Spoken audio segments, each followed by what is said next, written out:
حسد کو چھوڑ دینا، غصے کو چھوڑ دینا، بےایمانی کو چھوڑ دینا، انتہا یہ ہے کہ جو حلال چیزیں اللہ نے کر دی انہیں بھی چھوڑ دینا۔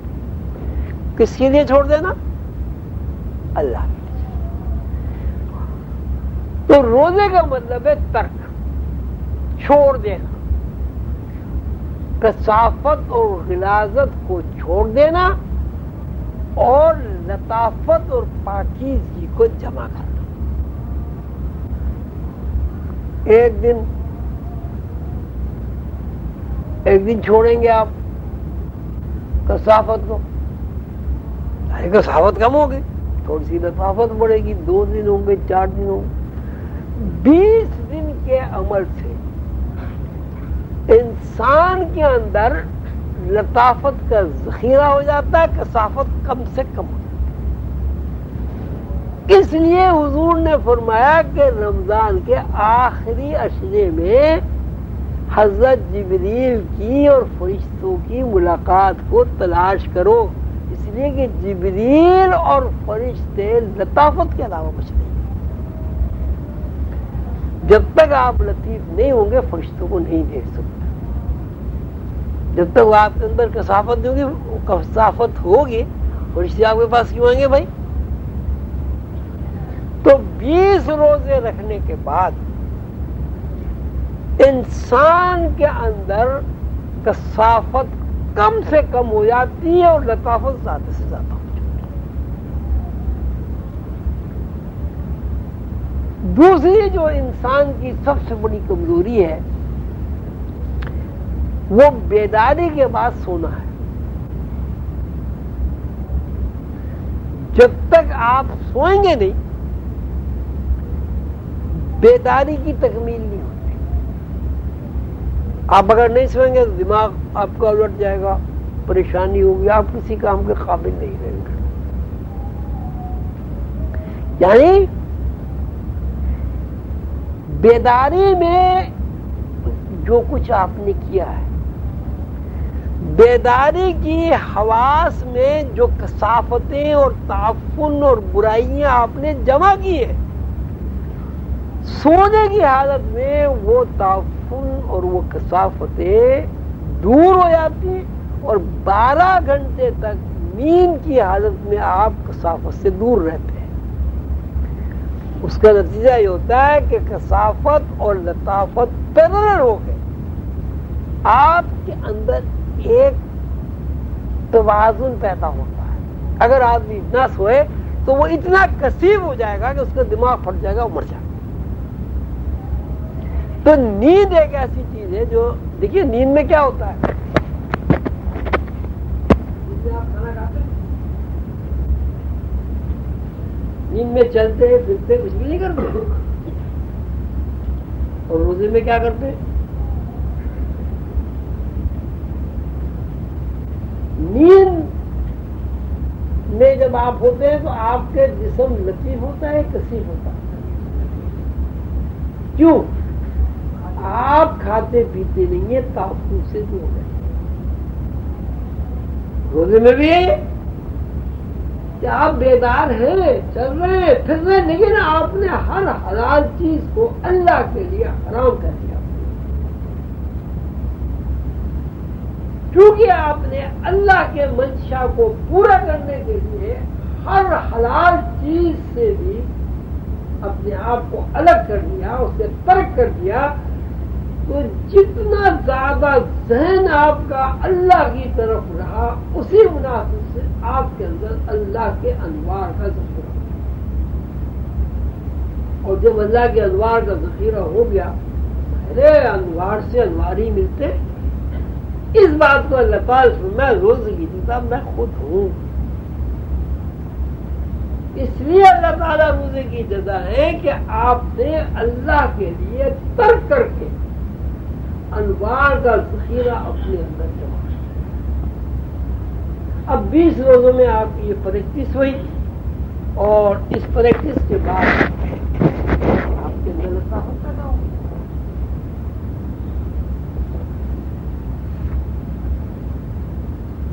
اب راتوں کا تذکرہ آیا، طاق راتوں میں تلاش کرو، تلاش کا کیا مطلب ہوا بھائی؟ راتوں میں تلاش کا مطلب کیا ہوا؟ یعنی رات کو جاگو، سو نہیں. آخری عشرے کی طاق راتوں میں سونا نہیں ہے. اور اگر آپ سو گئے عام راتوں کی طرح تلاش کیا کریں گے بھائی؟ ایک رات آپ سو گئے، دوسری رات جاگ لیے، پھر ایک رات سو گئے، پھر تیسری رات جاگ لیے. وہ اس لیے کہ اگر آپ مسلسل جاگتے رہیں گے تو آپ مسلسل تو نہیں جاگ سکتے.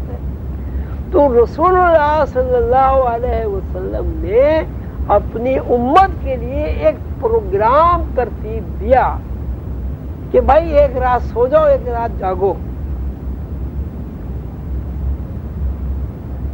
جاگنے کے عمل سے کیا ہوگا؟ جاگنے کے عمل سے یہ ہوگا کہ وہ لطافت اور پاکیزگی جو نیند میں آپ کو آسمانوں کی پرواز کراتی ہے، وہ پرواز جاگنے کی وجہ سے رات کے حواس میں اس طرح منتقل ہو جائے گی جس طرح بیداری کی حواس.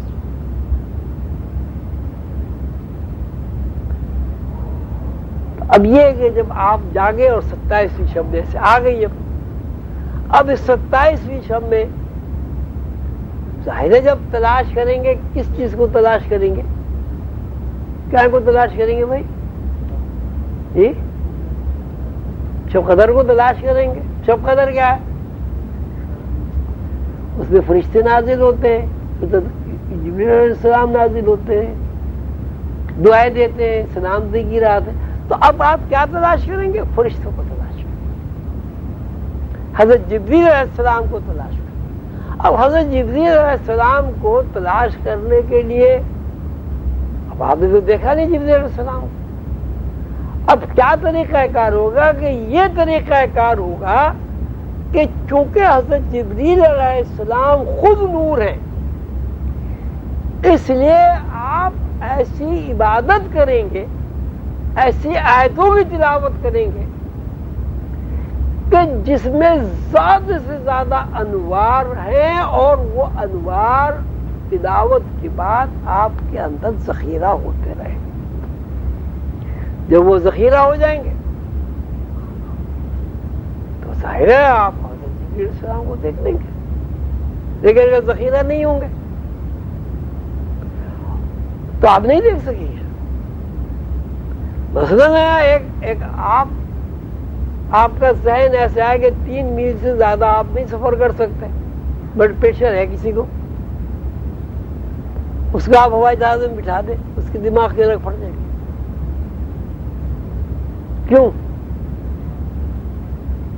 کیوں پھٹ جائے گی؟ اس کے دماغ میں سکت نہیں ہے 3 میل سے زیادہ پرواز کرنے کی. اور اگر سکت ہے تو آپ کنکڑ جہاز میں بھی اڑ جائیں گے تو کچھ بھی نہیں ہوگا. تو یہ رمضان المبارک کا مہینہ اور رمضان کے پورے روزے اس بات سے متعلق ہیں کہ ہر مسلمان کے اندر جو رسول اللہ صلی اللہ علیہ وسلم سے محبت کرتا ہے، جو رسول اللہ صلی اللہ علیہ وسلم کا امتی ہے، جو اللہ سے محبت کرتا ہے. اللہ سے اگر محبت نہیں کرے گا تو آدمی کیوں سارے دن بھوکا رہے گا بھائی؟ اب تو روزے ماشاءاللہ بہت ہی اچھے ہیں، نہ بھوک لگتی نہ پیاس لگتی. گرمی میں کتنے سخت روزے ہوتے ہیں، لیکن اللہ تعالیٰ جنہیں توفیق دیتا ہے وہ سخت ترین گرمی میں بھی روزے رکھتے ہیں. کیوں رکھتے ہیں؟ اللہ راضی ہوگا. تو شب قدر کا مطلب یہ ہے کہ انسان کے اندر ایسی روحانی طاقت پیدا ہو جاتی ہے کہ جس روحانی طاقت سے وہ فرشتوں کو دیکھ لیتا ہے اور حضرت جبریل علیہ السلام کو دیکھ لیتا ہے. اللہ تعالی ہم سب کو توفیق دے کہ ہم قرآن کو سمجھیں،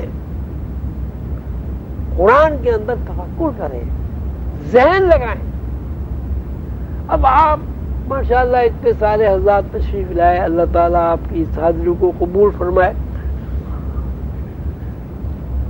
آپ یہ بتائیں، یہ جو آپ نے ساری زندگی سنا ہے، میں نے بھی ساری زندگی سنا ہے کہ لیلۃ القدر 1000 مہینوں سے بہتر ہے، اس کا کیا مطلب؟ کبھی آپ لوگوں نے سوچا اس کے بارے میں؟ جی کیونکہ ہم نے نہیں سوچا، اس لیے ہمارے سامنے اللہ تعالیٰ کی حکمتیں نہیں آئیں.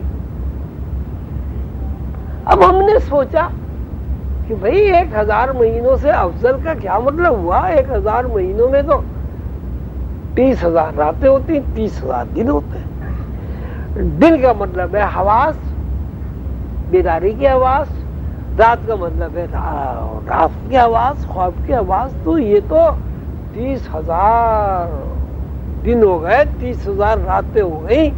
اب اگر ایک فرض کیجیے آپ ایک حواس کے بارے میں بتایا جاتا ہے کہ جب آپ کوئی چیز دیکھتے ہیں، یعنی کسی چیز کے، یہ روحانی قانون ہے کہ جب آپ کو کسی چیز کا کوئی خیال آتا ہے اور وہ خیال ویژن بن جاتا ہے، یعنی آپ کے آنکھ کے سامنے اس کا مظاہرہ ہو جاتا ہے، تو خیال آنے سے ویژن بننے تک اور ویژن بننے کے بعد ریکارڈ ہونے تک جو وقت خرچ ہوتا ہے وہ 15 سیکنڈ ہوتا ہے.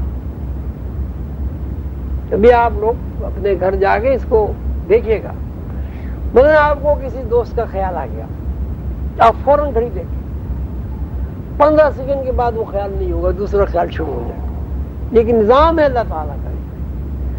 اگر 15 سیکنڈ سے 16 سیکنڈ ہو جائیں کسی ایک خیال کو گزرنے میں، وہ بیماری شروع ہو جائے. اسی کو شیزوفرینیا کہتے ہیں. اب دیکھو نا کہ ایک مریض ہوتے ہیں، وہ ایک بات کو بار بار ایک ہی بات کو کہہ رہے ہیں، ایک ہی بات کو کہہ رہے ہیں، ایک ہی بات کو کہہ رہے ہیں. ساری دنیا کہہ رہی ہے غلط ہے، وہ کہہ رہے نہیں ہے صحیح. تو قانون یہ ہے کہ 15 سیکنڈ کے بعد ہر اطلاع تبدیل ہو جائے گی. اب اس کو سامنے رکھتے ہوئے آپ یہ دیکھیں 12 گھنٹے میں بھائی جی کتنے ہوئے بھائی؟ 15 سیکنڈ کتنے ہوئے 12 گھنٹے میں؟ 1 منٹ میں 60 سیکنڈ ہوتے ہیں، تو 1 منٹ کو 4 سے ضرب دو نا جی. 1 منٹ میں 4 وقفے ہوئے نا، 15 چوکے 60 ہے. 1 گھنٹے میں کتنے وقفے ہوئے ہیں؟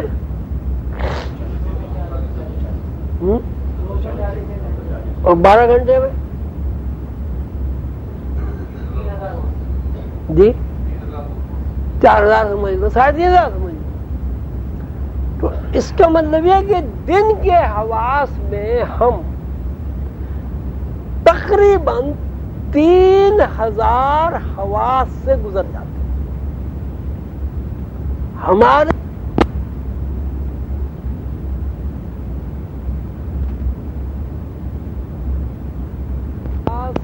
یا 3,500 انفارمیشن، 3,500 اطلاعات یا 3,500 انسپائریشن ہمارے دماغ میں آتی ہیں اور گزر جاتی ہیں. کتنے گھنٹے میں؟ تو 60,000 دنوں میں کتنی انسپائریشن آ جائیں گے؟ یہ 30,000 دنوں میں کر لو. تو اس کا کوئی آپ حساب نہیں لگا سکتے. پھر بات وہی ہو گئی کہ شب لیلۃ القدر کا مطلب یہ ہے کہ انسان کی سوچنے کی رفتار، سمجھنے کی رفتار، پرواز کی رفتار. اب خواب میں پرواز کرتے نہیں کرتے؟ آپ اڑتے ہیں ہوا میں، یہ نہیں بھی اڑتے. تو آپ نے یہاں خواب دیکھا، ابھی میں نے کہا تھا کہ دادا صاحب کے یہاں جناب ہم کھڑے ہوئے.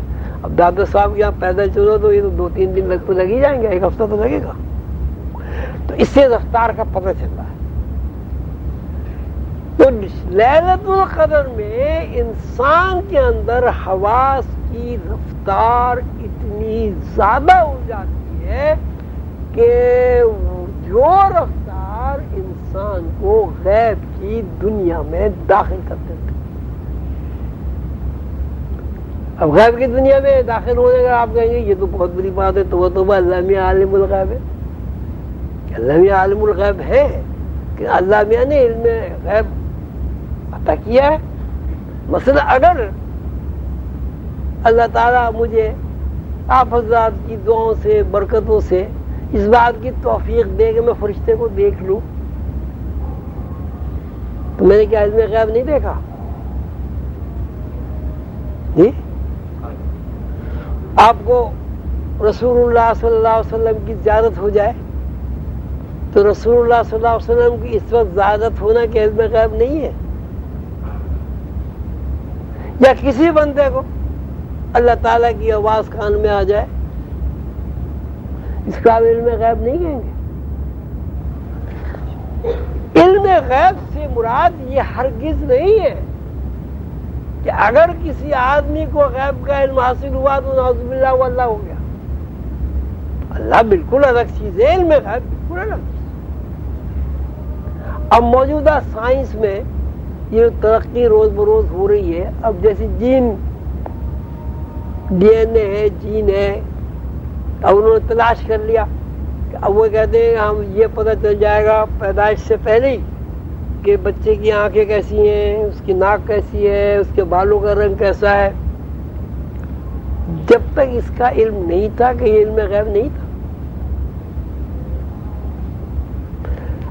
علم غیب سے مراد ہرگز یہ نہیں ہے نعوذ باللہ کوئی آدمی علم غیب حاصل کر کے خدا بن جاتا. خدا کیسے بن جائے گا کوئی آدمی؟ اللہ کیسے بن جائے گا؟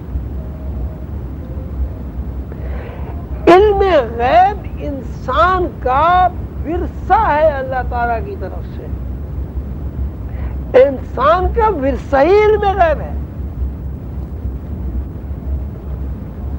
حضرت آدم علیہ السلام کا واقعہ آپ سب لوگ جانتے ہیں کہ اللہ تعالیٰ نے فرشتوں کو جمع کیا اور یہ فرمایا ہے کہ میں زمین پر اپنے نائب اور خلیفہ بنانے والا ہوں. آدم کو زمین پر اپنا نائب اور خلیفہ بنانے والا ہوں. فرشتوں نے کہا کہ یہ تو بڑا خون خرابہ فساد برپا کر دے گا. اللہ تعالیٰ نے آدم علیہ السلام کو علم الاسماء سکھایا، پھر فرشتوں کے سامنے پیش کیا. جب آدم علیہ السلام نے علم الاسماء بیان کیے تو فرشتوں نے کیا کہا کہ صاحب ہم تو اتنا ہی جانتے ہیں جتنا آپ نے ہمیں علم سکھا دیا ہے، یہ علم ہم نہیں جانتے جو آپ نے آدم کو سکھا دیا. اللہ تعالیٰ کے اسماء، اللہ تعالیٰ کی صفات، اللہ تعالیٰ کی تجلیات، لیکن اللہ اپنے علم سے جس کو جتنا بھی سکھا دے گا آپ اس کو علم غیب کے علاوہ کوئی دوسرا نام نہیں دے سکتے. اب یہ پھر شب قدر پہ آ جائیے. حضرت جبریل علیہ السلام غیب ہی ظاہر ہے. فرشتے تنزل الملائکۃ والروح، فرشتے جو نازل ہوتے ہیں اس رات میں وہ ظاہر ہی غیب ہے. تو اگر کسی آدمی کے اوپر اللہ تعالیٰ کی رحمت نازل ہو جائے رسول اللہ صلی اللہ علیہ وسلم کی نسبت سے، محبت سے، ان کا کوئی امت حضرت جبریل علیہ السلام کی زیارت کر لے اور جبریل علیہ السلام اس سے مصافحہ کر لے، جیسے کہ تمام مفسرین نے لکھا ہے، اس بندے نے کیا علم غیب نہیں دیکھا؟ تو اب ہم یوں کہیں گے لیلۃ القدر کے اندر انسان کے اندر ایسے حواس متحرک ہو جاتے ہیں جن حواس سے انسان غیب کی دنیا میں داخل ہو جاتا ہے. اور یہ اس لیے ہوتے ہیں کہ بندے نے 1 ماہ تک اللہ کے لیے ترک اختیار کیا. روزے کے آداب پورے کیے، کھایا نہیں، پیا نہیں، غصہ نہیں کیا، غیبت نہیں کی، بےایمانی نہیں کی، کم سے کم نیند کو کم سے کم کیا۔ شب قدر کی رات میں یہ بات اگر ذہن نشین ہو کہ شب قدر کا مطلب یہ کہ حواس کا تیز ہو جانا، اور ان حواس کی تیزی کو مزید اللہ کا کلام پڑھ کر، درود شریف پڑھ کر، سورہ یاسین شریف پڑھ کر، سورہ مزمل شریف پڑھ کر، یا حی یا قیوم پڑھ کر، بسم اللہ الواسع جل جلالہ، یا بدیع العجائب بالخیر، یا بدیع پڑھ کر مزید جب انوار و تجلیات کا ذخیرہ ہوگا تو اس ذخیرے سے اگر زیارت ہو جائے تو ماشاءاللہ سبحان اللہ، لیکن اگر فرض کرو زیارت نہیں بھی ہوگی تو ہم نے اگر حضرت جبریل علیہ السلام کو نہیں دیکھا تو حضرت جبریل علیہ السلام نے تو آ کے ہمیں دیکھی ہے۔ آج اس سال کوشش جدوجہد سے ذخیرہ ہوگا، اگلے سال اور ذخیرہ ہوگا، اگلے سال اور ذخیرہ ہوگا، جو اندہ یا بندہ ایک وقت ایسا آئے گا کہ رسول اللہ صلی اللہ علیہ وسلم کے ارشاد عالی کے مطابق ہم فرشتوں کو بھی دیکھ لیں گے، حضرت جبریل علیہ السلام سے مصافحہ بھی کر لیں گے۔ اور یہ ایسی بات نہیں ہے کہ کبھی کسی کو یہ چیز حاصل نہ ہوئی ہو، بے شمار واقعات ہیں اولیاء اللہ کے، بزرگوں کے، کہ حضرت جبریل علیہ السلام تشریف لائے، انہوں نے ان سے مصافحہ کیا، دعا کی۔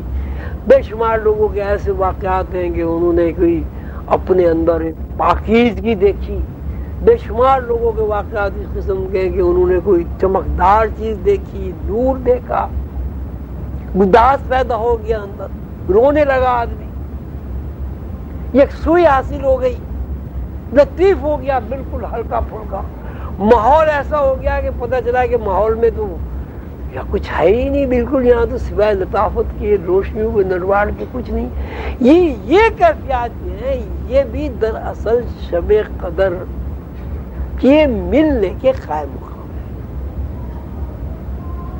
اللہ تعالی ہمیں توفیق دے، اور میری دعا ہے کہ اللہ تعالی مجھے بھی توفیق دے اور آپ کو بھی توفیق دے کہ ہم زیادہ سے زیادہ قرآن پاک میں تفکر کریں، رسول اللہ صلی اللہ علیہ وسلم کی ارشادات میں جو حکمت ہے اسے تلاش کریں۔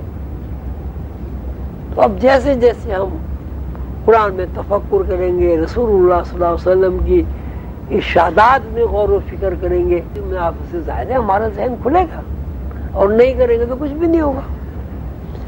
اب اس سلسلے میں اگر کوئی وضاحت طلب بات ہو، کچھ پوچھنا ہو، مختصر سا پوچھ پاچھ لیں، پھر انشاءاللہ پروگرام شروع کرتے ہیں۔ رمضان کے بعد کس طرح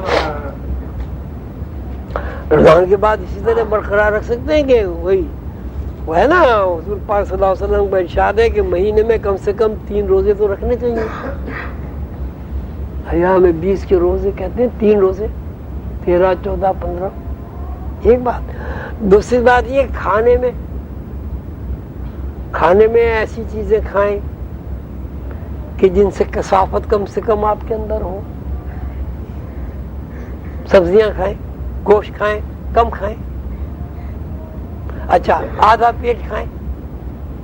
آدھا پیٹ کھانے سے آدمی کمزور نہیں ہوتا، آدھا پیٹ کھانے سے آدمی کی صحت اچھی ہوتی ہے۔ زیادہ شکم پوری سے آدمی بیمار ہوتا ہے۔ یہ خیال غلط ہے کہ آپ زیادہ کھائیں گے تو صحت اچھی ہوگی، زیادہ کھانے سے بیماریاں ہوتی ہیں۔ کم کھانے، حضور پاک صلی اللہ علیہ وسلم کا ارشاد ہے، حضور قندر بابا نے ایک دفعہ فرمایا مجھ سے کہ ایک حکیم مدینے میں آئے کسی حکومت کی طرف سے، کتاب میں یہاں علاج کروں گا اپنی حکومت کی طرف سے۔ سال بھر ہو گیا، سال بھر کے بعد انہوں نے اپنے ملک کو لکھا کہ صاحب میں تو یہاں 1 سال ہو گیا، یہاں تو کوئی مریض ہی نہیں آتا۔ تو کہا بھائی حضور پاک صلی اللہ علیہ وسلم سے بات کرو۔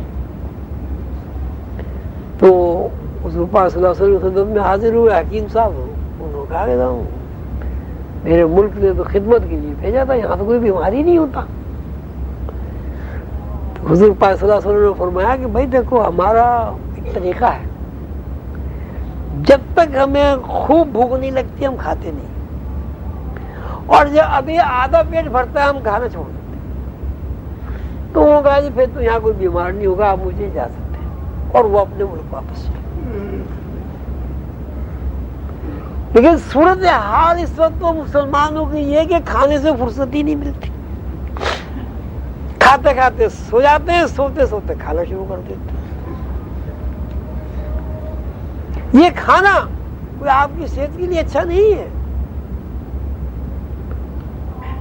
حضرت علی کا قول ہے کہ یہ ان کا لوگوں کا عجیب حال ہے, کھاتے ہیں وہ مر جاتے ہیں, یعنی اتنا کھاتے ہیں کہ بیمار ہو جاتے ہیں, وہ مر جاتے ہیں. قوت لا يموت. انہوں نے فرمایا اتنا کھاؤ جس سے مرو نہیں, اتنا نہ کھاؤ کہ بیمار ہو کے مر جاؤ. تو اسپیڈ کو کنٹرول کرنے کے لیے ہمارے سامنے رسول اللہ صلی اللہ علیہ وسلم کا اس پہ اثر ہے. آپ بھی دیکھ رہے ہیں رسول اللہ صلی اللہ علیہ وسلم کتنا کھانا کھاتے تھے, صحابہ کرام کتنا کھانا کھاتے تھے, اولیاء اللہ کتنا کھانا کھاتے تھے. ان کے آپ حالات پڑھیں پتہ چل جائے گا, کوئی غذا آپ بھی اپنی کر لیں. اولیاء اللہ کے اندر جو طرز فکر موجود تھی وہ آپ کے اندر بھی منتقل ہو جائے گی. تو یہ تو بہت آسان طریقہ ہے کہ رمضان کے مہینے کو سامنے رکھ کر یہ جو صبح شام کھانے کی عادت پڑی ہے اس عادت کو بحال رکھیں, اور انشاءاللہ انوار کا ذخیرہ ہوتا چلا جائے گا, رفتار بڑھتی چلی جائے گی. مراقبہ کرنے سے بھی رفتار بڑھتی. رسول اللہ صلی اللہ علیہ وسلم نے غار حرا میں 7 سال مراقبہ کیا, سب جانتے ہیں, اور یہ بھی سب جانتے ہیں کہ غار حرا میں پہلی دفعہ حضرت جبرائیل علیہ السلام تشریف لائے. مراقبہ کریں, مراقبے سے بھی ذہنی استعداد اور رفتار بڑھتی. ٹھیک ہے جی.